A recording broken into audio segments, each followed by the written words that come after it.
Now, there are not many people who I would trust with my career, but today's guest is certainly the one and only I trust blindly.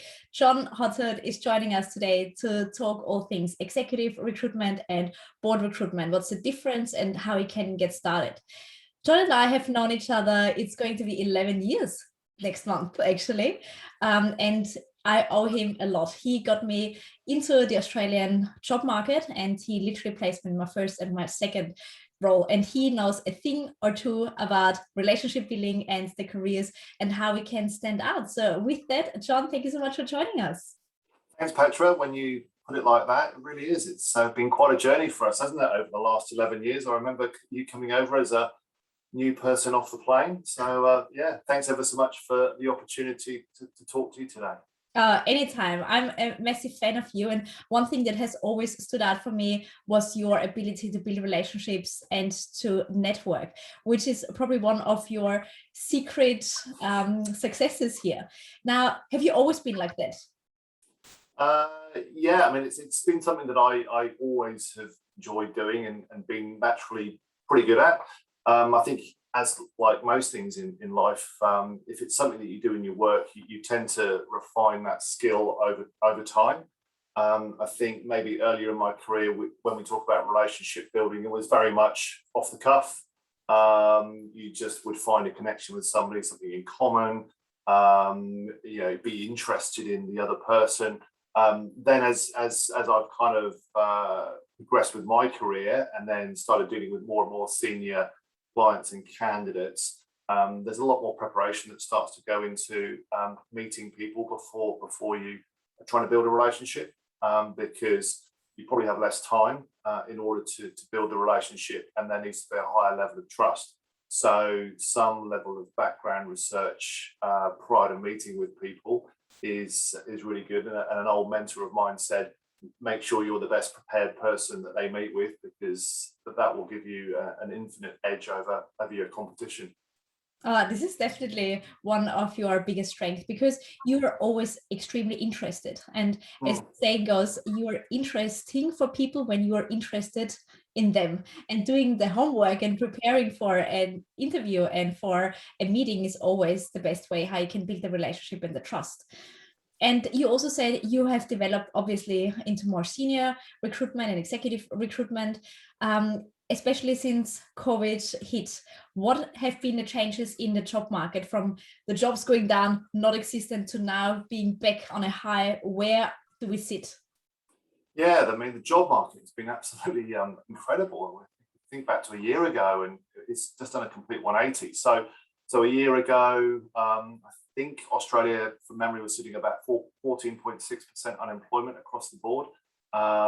Clearly, our first recession for 30 years, it was a pretty dark and miserable place. Lots of people being furloughed, lots of people being put onto JobKeeper.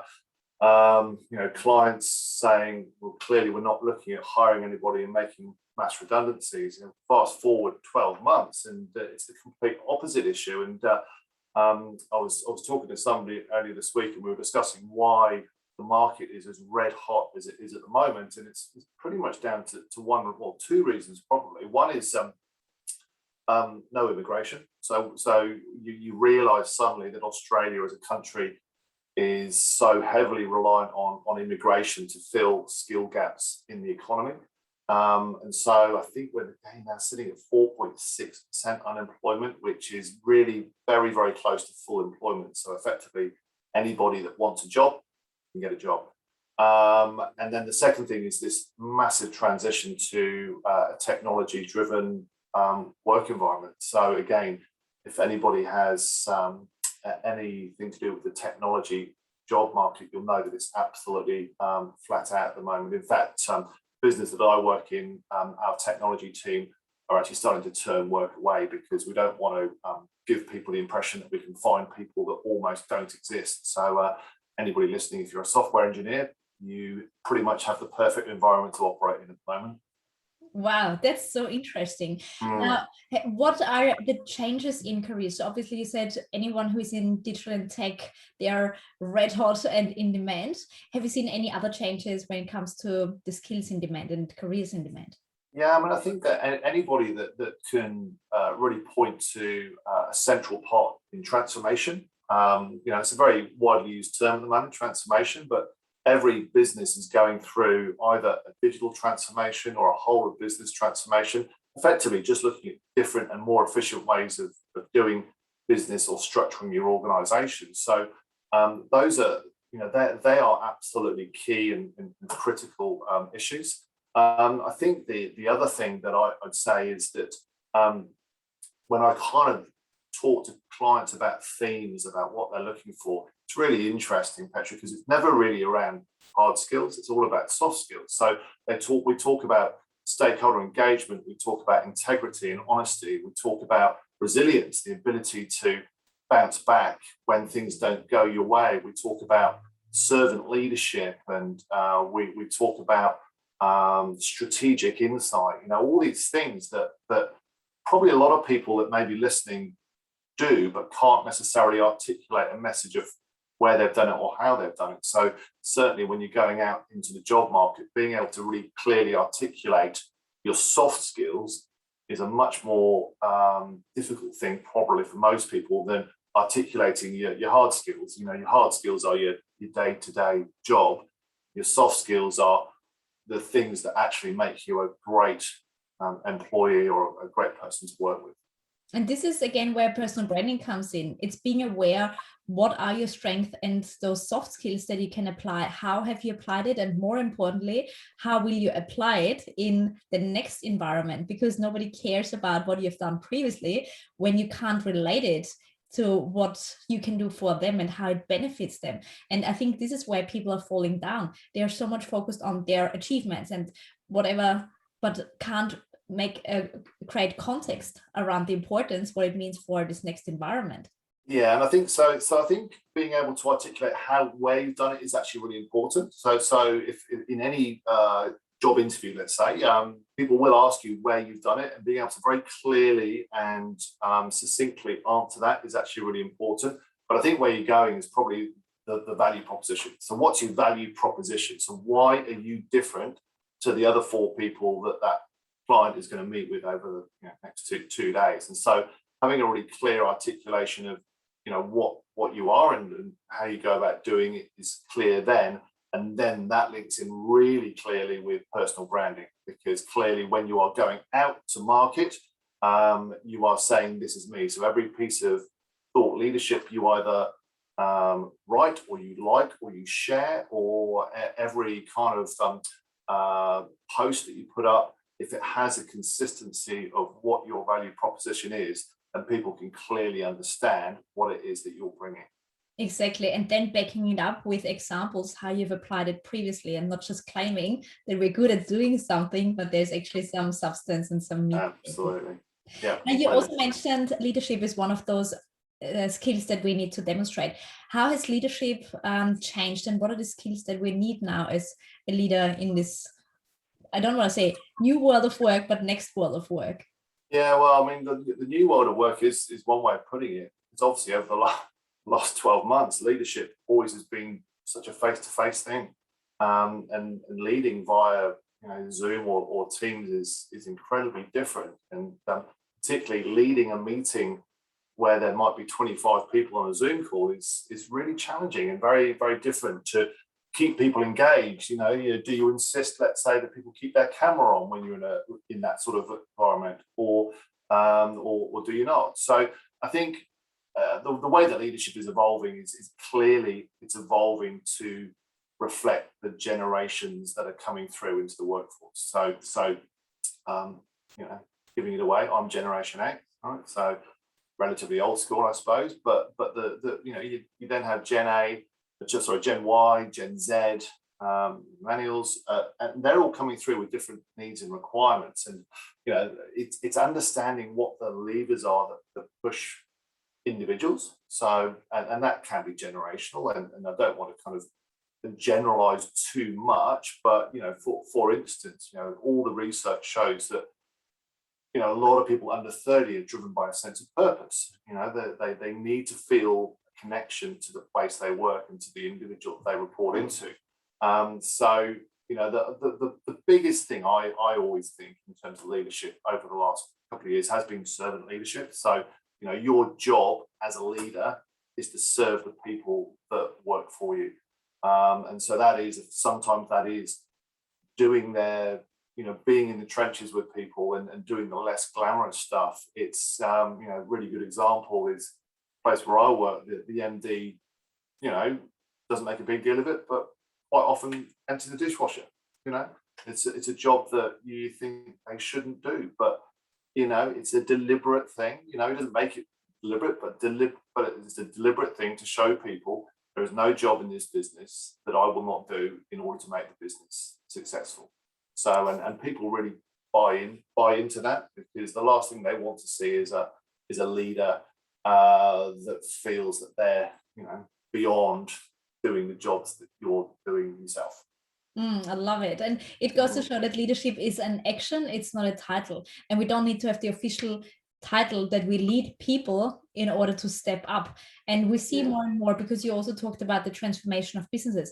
We see flatter hierarchies. We can't necessarily climb the 5, 6, 8 stages to get to the top. Maybe it's more lateral. So leadership is also the ability to influence within the team, to get people across, to get the buy-in of the board or the executive team for a project, to get the budget for something. This is all leadership, even without the title. Yeah, leadership. There's been hundreds of books written about leadership, right? And so there's different styles of leadership, and you can point to certain individuals that are great leaders. But I think most people probably get excited about leadership when they think about one person that maybe has affected their career. And I know I've had a couple of absolutely great leaders, both of whom were very different. But I kind of take the best bits out of what they did and put it into my game, and hopefully a lot of it is about, the word that I love, and I know you do as well, is self-insight or self-aware. So being aware of how you're being perceived by other people, and constantly looking for feedback on that, because how you are perceived is how you are. I remember a very early mentor of mine said perception is reality, and it's so true. And again, coming back to personal branding, that's exactly right? The perception of you is what you put out there. Now, whether that's the reality or not is another thing, but that's what people will think of you. Exactly. Their perception and your reality may not match, but this is also where we want and need to be self-aware and say, where are the gaps? Why do they think that way? And what can I do to change this perception? Because it's all what, as you said, we put out there online, the content that we talk about, the people we surround ourselves with, the clothes that we're wearing, it's all interconnected. Yeah, no, completely. No, you're spot on. Now, I want to shift gears and I want to talk about board recruitment, board appointments, and also the difference between executive recruitment and board recruitment. Can you give us a little bit background? What is the difference? Why should we care? And how do we prepare for it? So the difference in board recruitment and exec recruitment is pretty stark, to be honest with you. Exec recruitment, most people, I'm guessing that listening to this would be aware of there's 2 types of processes that I generally run. One is a advertised selection process. So we would run an advertising campaign, people would see it, they apply, have conversations, go through interviews, et cetera, and get to an outcome. The second part of an executive search would be pure search, headhunt. So you'd get a phone call out the blue from me asking whether you're interested in an opportunity. If the opportunity sounds interesting, then you engage in a conversation and you follow through the process. And that's really how probably 95% of the recruitment processes work that I in executive. Board is different. Now I will get board briefs. So a chair will come to me and ask me to hire a non-executive director, but it's probably a smaller portion of the work that I do. A lot of the time, board recruitment is incredibly well networked. So it will be around people that other board members know. They might go to the AICD, the Australian Institute of Company Directors, to ask them, is there anybody that you know that's available or looking? And it's just around, you talked about personal branding. It's actually making sure that you are really visible to the market that you are looking and available and willing to have a conversation, because it tends to be a less formal process a lot of the time. You wouldn't necessarily be going to 2-3 interviews, psychometric testing, all that. It's usually a conversation, maybe a couple of conversations, maybe a couple of informal references, and off you go. It's less of a formal process. You made 2 really good points here that I want to emphasize again. It's visibility to the right people and the networking part here, because it's all about trust. And the higher you go, the less it goes through a formal process. It's all about who you know, who you trust, and who is available. And visibility means that you are top of mind, or you want to be top of mind. And I work with so many executives who say, oh my God, I've got 25 years experience here and I still don't get onto board. Well, it doesn't just happen like that. If nobody knows of you, you can't be considered. And the point I make on that, and it's so true, is it's a real Australian stroke English thing, or Anglo-Saxon thing, right? So it's the inability to want to showcase your own skills, right? So in Australian and English culture, modesty and humility are 2 wonderful traits that everybody, aspires to. However, and this is where it becomes the difference between Australians and Americans. Americans are great at marketing themselves, right? And they hold every meeting with, how can I help you? How can I do this? How can I do the other? We're not very good at doing it at all. And so if you are doing, let's say, if you're at a networking function or you're at a meeting, letting the other person know that you are really keen to either start or expand your board career, nothing wrong with that. Absolutely nothing wrong with that at all. Because, and the point I really clearly make, and I say this to everybody I meet, is other people want to help you. I know that when people come to me, I love that feeling of helping somebody do this. Part of why I love my job is because helping you when you came from Austria, it's such a great thrill to impact on somebody else's life. Well, go to somebody and say, hey, listen, if you hear of any board roles, and then they go, actually, and then they either tell you about one or they refer you to somebody, or they feel like they've done a good thing. So what I make is, don't be frightened to ask the question. Don't be frightened to put things out there, because people will want to help you. Such a good point. You can't get what you can't ask for. Absolutely. Well, it's sales 101, right? Really. It is. It's and it's not, sales kind of has, a bit of a dirty kind of, people, oh, I don't like selling.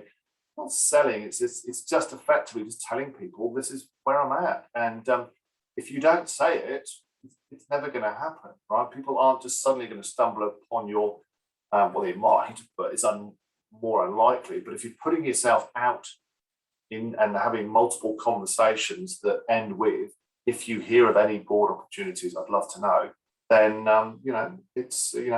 it's much more likely to have a good outcome. Absolutely. I think one of the biggest challenges, however, is also not knowing when I'm ready for the first role. How can we decide we are ready, we've got enough experience, we've got enough education? Is there a time frame? Is there an age? How do we decide? Yeah, I think that's, wow. Yeah, there's no probably correct answer here. I think the way I'll answer that is probably, it almost depends on your own personal circumstances in terms of whether you can, in a lot of ways, because most people, when they're on the kind of way up, if I can put it that way, in terms of their career, so let's say 20s, early 30s, you are so focused on building that executive career, let's say, or whichever career you've gone down, that career. You may have a lot of other competing things in your life at that time as well. And so time is your actual biggest enemy. And so then to whack a board role or 2 on top of that, all of a sudden your life is going to get really complicated and really super busy.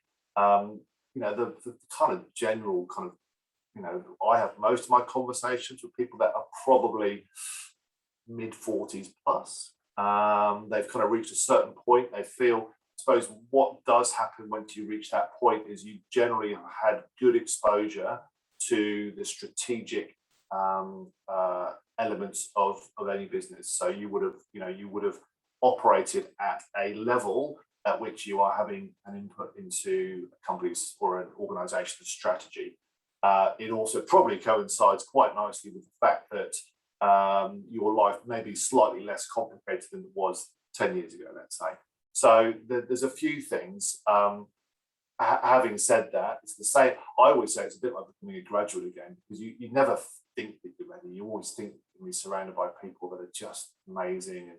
But actually what ends up happening is you walk into a boardroom and you suddenly realise that there's somebody that's really good at governance, and there's somebody that's really good at digital transformation, there's somebody that's really good at financial accounting. But if your skill is strategic marketing, nobody's going to hold a torch to you for that. So everybody will always bring something, and you won't get offered a board role unless what you bring to the table is what they're looking for, right? They're not going to offer you the role just because you're a nice person. Which again comes down to, how do you present yourself? What do you want to be known for? What are your natural strengths that you can bring to a table? Are there, with the boards, are there certain structures who need to fill certain skills, or how do we, as a chair, build a board? Yeah, so 90%, it depends a little bit. So let me just kind of clarify this. There's two types of roles: non-paid and paid, right? So non-paid, quite often they'll take what they can get, right? So if it's not paid, you're doing them a favor, right? So that's how you build your experience, generally speaking. Then when you move into paid roles, then what we will do is we'll build a skills matrix. So the skills matrix will be pretty clear. Those areas that I kind of talked to around corporate governance, risk, accounting, legal, marketing, technology, property sometimes, that type. But they're the kind of really broad figures. And when you go down a board, each individual will have, ticks across the areas that they're strong at. So what you're trying to do in that skills matrix is really tick off as many of those as possible. For instance, I know that there's a lot of businesses out there at the moment that really do want digital experience. So, that's something that's really going to be, clearly very beneficial for you if you have that experience, and will maximise the number of opportunities that get run past you. Excellent. Now, experience is obviously one thing that we have got exposure in our professional life to the more strategic elements of running a business. What about the official education? Do we need to go through and get a board director certification? Yes, no, maybe? For your non-paid, you can probably get away with not having it. With paid ones, you almost certainly have to do the Australian Institute of Company Directors course. I would recommend it, to be honest with you, even if you are thinking of doing it. Now, just to prepare people for the shock, it's not cheap, so it's between $5,000 and $7,000, depending on whether or not you're a member or non-member. But it certainly will give you a much higher level of confidence for a start in terms of your ability to contribute at the board level, and it also, probably de-risks yourself in terms of your knowledge base a little bit. The other thing, this is probably a little bit of a plug for the AICD, is AICD is actually really good at doing a lot of professional development activities, and that does include networking events, which, as we said earlier on, is probably really useful. And actually, just as an aside, I'm a member, and clearly part of my job is to meet people, and I'll park myself up at 123 Eagle Street in their business centre for an hour each week, and I'll just send some emails, and almost invariably I will bump into somebody that I know that is potentially a useful person to know. So it kind of coincides. So the AICD for me is definitely the one, and quite often when I'm given a brief for a paid board role, that will be a requirement. Which comes back down to your first points you made: visibility and networking, being in the right kind of environments to be visible to the right people. Absolutely, exactly right. And it's actually quite interesting. It's almost like kind of putting the pieces of the jigsaw together, really. So you meet somebody, and then they kind of go, okay, well they know them, and so that you can kind of put the pieces of the jigsaw together and make sure that it kind of works for you. If that makes sense. Absolutely. Now we've got the experience, we've got the education. How do we now find the first board role? Yeah, so that's a good question. Well, again, I think it probably comes back to the things we've been talking about. So you get your brand out there, you do that online, you do that face to face. You probably do network with the right people as well in terms of the recruitment industry. There's probably not that many people that specialise in it. There's probably only about 3 or 4 players in Brisbane that are kind of do that much. The one organisation that I do know that does a really good job is Directors Australia. So they're probably one to be aware of, and they will get briefed on good roles. Plus, also they do write some really good thought leadership around board issues and things. So they're a good business to probably have an involvement with as well. But again, it comes down to when you're speaking to people, just making sure that they know that where you're at. I'm definitely keen to look at non-paid roles, or I'm really keen now that I've had 2 non-paid roles to look at a paid directorship. So again, it's a little bit like sales 101. The more conversations, the more fingers you have in the pies, the more things happen, and the more that your phone starts to ring. And I think this is what so many don't realize, that it's still a numbers game. Mentioning it once doesn't make any difference. It's about this continuous conversation, what you want to do, having conversations with the right people and putting yourself into those situations. We can't wait for opportunities to come to you because it just doesn't happen. And it's really interesting because most of the execs that I deal with have never done a sales role, which is fine. It's not their fault. It's just they've never done sales. So you've never done sales. You don't get used to asking the right questions. You don't get used to a certain level of rejection. And then once you've been rejected, going back, so all these things are really, really important, and they're skills that you can learn really easily as you get older. But assuming or thinking that it's just going to come your way is probably not a strategy that's going to have a great outcome for you. And to be honest, it doesn't only apply for board roles, it also applies for any opportunities. Given we have to transition not only jobs but careers more often, we have to pitch ourselves more frequently and to build this kind of portfolio career to get more exposure and experience quicker, and don't have to wait 2 years working here, 2 years working here, and so forth. We have to get used to those rejections. And clearly recruitment is the best playground to get rejected, because you make 100 calls and you get 90 times rejected. But you know what? You keep going because of those 10. And people who have been in those kind of environments, they struggle with this idea, oh, but I've already applied for 10 roles. What else should I do? and you know what? I love that idea of applying for roles. So for instance, and I say this to everybody though, I'm kind of in the rejection game, right? So if I run an executive role, I'll on average get about 250 responses. So I'm going to have to reject 249 people from that job. Now, some of them are unbelievably well qualified and really, really good at their job. It just happens that one person is just perfect. That doesn't mean you shouldn't apply the next time or the next time or the next time. But it also shows that I'm not talking my own industry out of it, but I'm also saying there are different ways of doing this, right? Which is have a look at that networking thing. If you actually can speak to somebody, have a good conversation, you could almost get a job without even having to go through a formal process. Now that's suddenly you've got a 1 in 1 chance rather than a 1 in 250 chance. Well, they're pretty good odds, I reckon. 100%. Now, which also brings us into our marketing assets. When we want to apply for executive roles or board roles, do we need a traditional resume? Is a cover letter still a thing? Do we need to have a different kind of marketing asset? How can we present ourselves?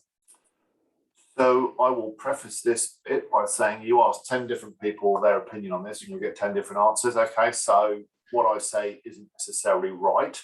And what I would say to most people, especially execs who've got lots of experience, is think about what you like to see when you receive resumes, and you won't go too far wrong, right? So executive resume, keep it simple. Lots of white space, not too many words. Use bullet points. Make it chronologically accurate and start with the most recent and work your way back. Put dates on everything, including your education. And then make sure that on each role you have responsibilities and achievements. So responsibilities is what you did, achievements, why you were good at it. And the more numbers and facts you can attach to that, the better. Often asked question, how long should it be? I'm actually less fussed than most. Some people say 1 or 2 pages. I just fail to see how, if you've got 40 years experience, you can fit it into that. I'm pretty comfortable with 4 to 5 pages for somebody that's got 25 to 35 years experience. Board resumes, it probably just needs to be a bit shorter and a bit more punchier and a bit more around top level stuff. They're probably not that interested in day-to-day tactical work. All they're interested in is, where is your broader skill set? Where have you been involved in making large-scale strategic decisions? Because when you sit on a board, that's all you're deciding on. You're not deciding, what sort of tea they have in the kitchen. You are deciding big ticket items that will affect the business's strategy. So just make it probably a bit shorter and a little bit more high level. Excellent. In the end, we're all time poor, and the quicker we can get to the point and can demonstrate why we are the best for the role, the easier it is to get in. And one last tiny point here is, don't overthink it. People put so much time and effort into fonts and this and that and the other, and none of it makes any difference, right? Like Times New Roman is fine. Sorry, you did ask me about cover letter. I love cover letters personally. I know that some people don't. I just think if you can articulate why you are good for that particular job, it's a bit of a no-brainer for me. It just makes it really clear that you understand what the job is and why you're good for it. And if that's a page and a half, that for me is a page and a half really well spent. And it also helps already with the preparation for an interview, because everyone will ask you, why should we choose you? Absolutely. And just saying, I've got 25 years experience. Okay, so does everyone else have? Absolutely. You say right, and it prepares you for all sorts, because it's getting you thinking in the right place. And if it's wrong, it's probably not the right job for you anyway. So very true. But it's also good learning to get some feedback and say, why was I not successful? Yeah. Anything, because you said there's sometimes this one person who's perfect for it, even though we've got 249 other incredible candidates. What are the criteria that you go for to choose this person would be the perfect fit? Well, that just completely depends on the client brief, right? So most of the time it is around, so there's a couple of things here. So first is, how far do you get in the process? So, of 250 people, I can generally look at about 190 and go, well, you don't really fit what we're looking for. That's fine. That just happens to varying degrees. Then once you get down to the top 50 or 60, then it becomes more around what the client said. So some clients are really big on tenure, people who've stayed in their role for good periods of time. Some clients are really big around the industry, so it must be the industry. They must be currently working in the industry we work in. It currently might be around like a technical issue or whatever it might be. So I think you just, what I would say to people is, if you want to avoid feeling frustrated, make sure you really read the job advert, if it's a job advert that you're applying for. Because if you read it and you don't really fit it, of course you're absolutely able to apply, but don't be surprised if you then get a thanks but no thanks letter a couple of weeks later. So that application process is really, really important. The other thing I point out, and this I think I might have spoken to you about this privately before, Petra, is I'm actually constantly amazed. I will always put my phone number on a job advertisement, and of 250 candidates that apply, I reckon maybe 20 will actually call up and ask me, okay, so what exactly are you looking for? Just tell me about what the job is and what they're looking for. And personally speaking, I have a little thing on my candidate tracking system, which I put effectively a little tick by those people. So I kind of go, well, you've actually picked up the phone and actually found out what this job is about. Now, they may not get the job, but they've automatically gone a little bit further that way to get closer to being successful at transferring through. And this is also part of building your brand, doing something that others don't do and going the extra mile, because as you said, hardly anyone does it. So when we do it, we stand out straight away. And yes, this person may not be the right person for this one particular board, but it doesn't mean that your next opportunity would be perfect. And you also mentioned it comes down to the brief. We shouldn't take it necessarily personally that we are rejected, because maybe the personality, the background, the experience just doesn't fit that. It doesn't mean we're bad. It's just not the right opportunity, and which comes also down to realizing what is it that I actually want to do. Just because there's a board role and it's a vacancy and I want it doesn't mean I should take it.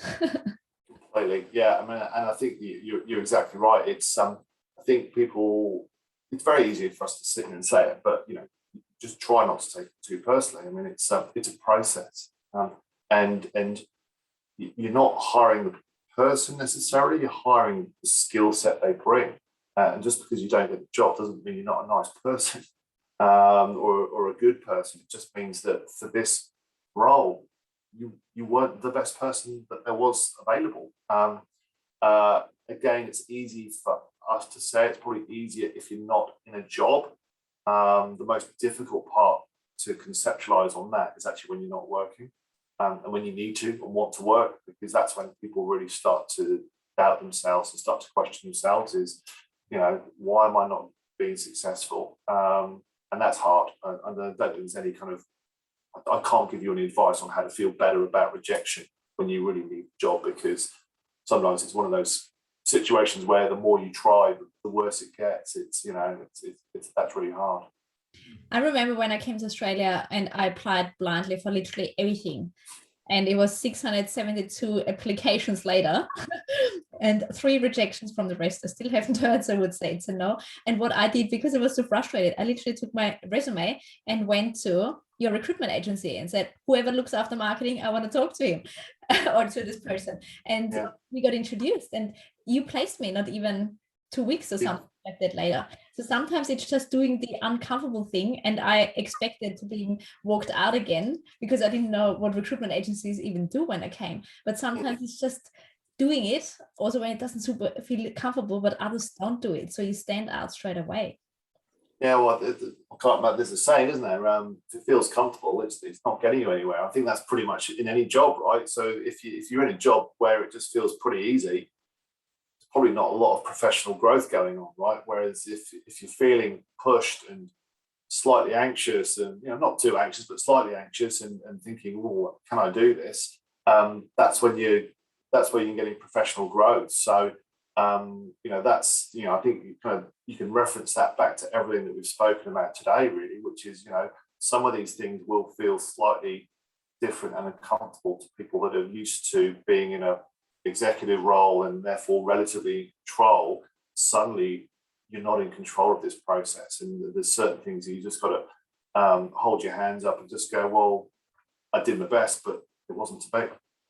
So true. And it comes down to also building your roof before it rains. So you want to stay in touch with people, you want to keep your skills up to date, you want to talk about your achievements and not just put it under the carpet and hoping somebody will pick it up, because nobody does. We're too busy with our own lives that we can't pay attention to somebody else, and we can't read people's mind what they want to do next. Not everyone wants to get on a board either.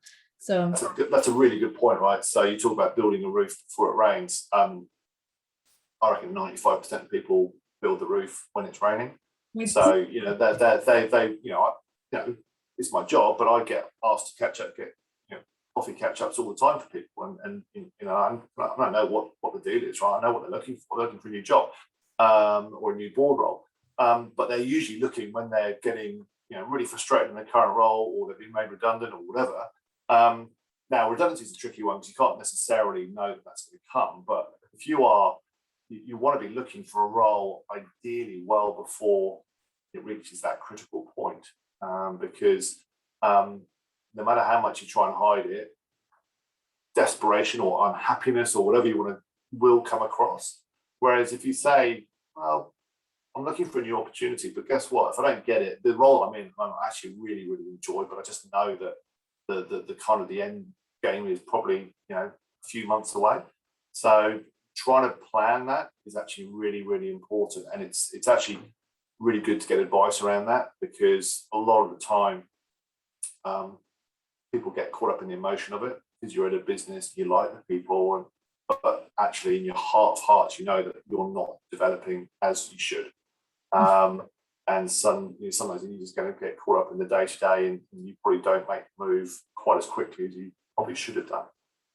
And coupled with the global economy that we're in, and we've got more competition, just working in our career isn't good enough anymore. It's required to be a high standard already as the baseline. Now, working on your career, building your network, building your thought leadership also with content, with an online profile, speaking engagements. This is where the magic happens, because all of a sudden we again do something that others or most don't do. So when I'm looking for somebody who is more senior, I'm looking for somebody who demonstrates leadership skills, and simply by becoming a public speaker or being on a panel, for example, sharing their insights and their ideas, I see already leadership skills without the title. And this is what makes people aware of us. Completely. No, I would agree with everything you just said. Excellent. Well, this was an incredible, valuable conversation. And for those who want to take it further, we've got a practical workshop coming up on the 16th of October. It's going to be a lunch and learn, and we can grill Jon with everything that we want to know on how we get onto board, how we can get the first and the next board role. So I'll make sure to put the link in our show notes. And with that, Jon, any final comments, feedback, inputs, tips that you want to share with our listeners? Listen, I mean, you've been invaluable to me over the years as well. So I think we've been kind of reciprocally very useful for each other, which is kind of nice. But I think, probably the overall, if I can reflect on the talk we've just had, I just say, be the American, not the Australian, right? Just ask the question, and it's amazing. And actually, it's the same in all aspects of life. Right? Same as friendship. It's the same as everything, right? Just ask. People want to help. People really want to help, right? And it's don't be frightened to ask for help, because it makes your life a lot better. And you can take it into any element of your life, but actually particularly in job searching. Using your network, using all the tools at your disposal are really, really helpful. So yeah, that would probably be my takeaway is, everything's being disrupted. The job market's being disrupted. The way we look for jobs is disrupted. So everything's changing. But the one thing that doesn't change is people like helping people, and relationship. People that are good at building relationships will always be successful. What a way to end this conversation. Thanks so much for joining and for dropping so many valuable insights. Thanks, Petra.